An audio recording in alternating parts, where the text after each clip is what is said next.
Now, where'd the whole idea of demanding the 5 count from referees come from? I got that from a promoter, Bill Watts, down in Mid-South Sports. You know, we got tired of guys saying they got beat by King Kong Bundy. It was a fluke, you know what I mean? So that way, instead of using the standard 3, we went with the 5, and that way when I beat somebody, they knew they were beat. Just the way Scott DeBoer's going to get beat tonight for a 5 count, maybe even a 7 count. How'd you get all started in pro wrestling, man? I just fell into it, brother. I was talking to a guy, I was a bartender. I was talking to a guy, he said, why don't you look into this wrestling? He was a referee, his name was Dick Worley for the WWF. I just fell into it.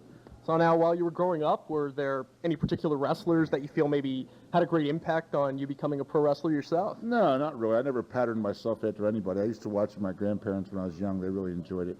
And the main guy then, of course, is Bruno Sammartino, but I can't say I ever tried to emulate Bruno or anybody else. So, had it not been for wrestling, what do you think you'd be doing nowadays for a living, man? I don't know. I'd probably be wealthy. I haven't done something else. I have no idea, man.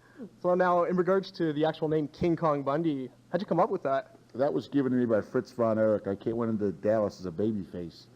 And, of course, at that time, with all the Von Erich boys, I don't know if you're familiar with them, there was no future as a babyface. So after about 6 months, they turned me heel. And I had been Big Daddy Bundy, and they didn't, think that sounded very heelish. So they changed it to King Kong Bundy.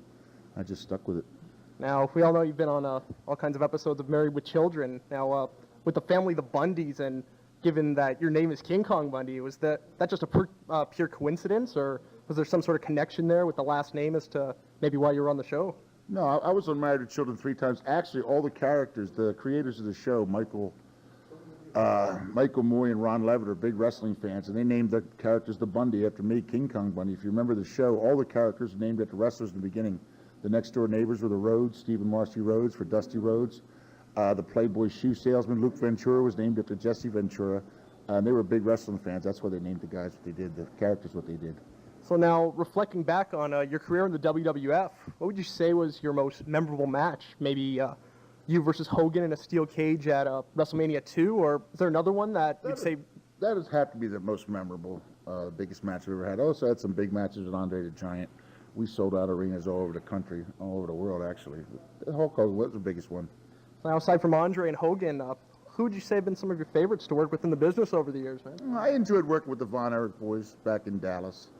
I enjoyed working with Hillbilly Jim. We had some good matches. And a lot of guys, a lot of different guys. And Bundy, what's your opinion on today's more mature and hardcore state that the wrestling business is currently all wrapped up in? Well, I mean, it's a totally different thing, but you can't argue with success. Wrestling's a business, and right now they're doing better business than ever. So, and what they're doing obviously is good. Hey, Bundy, I appreciate your time, man. Anything else you want to say before I let you go? Brother, it was good talking to me. If there's ever anything you can do for me, let me know.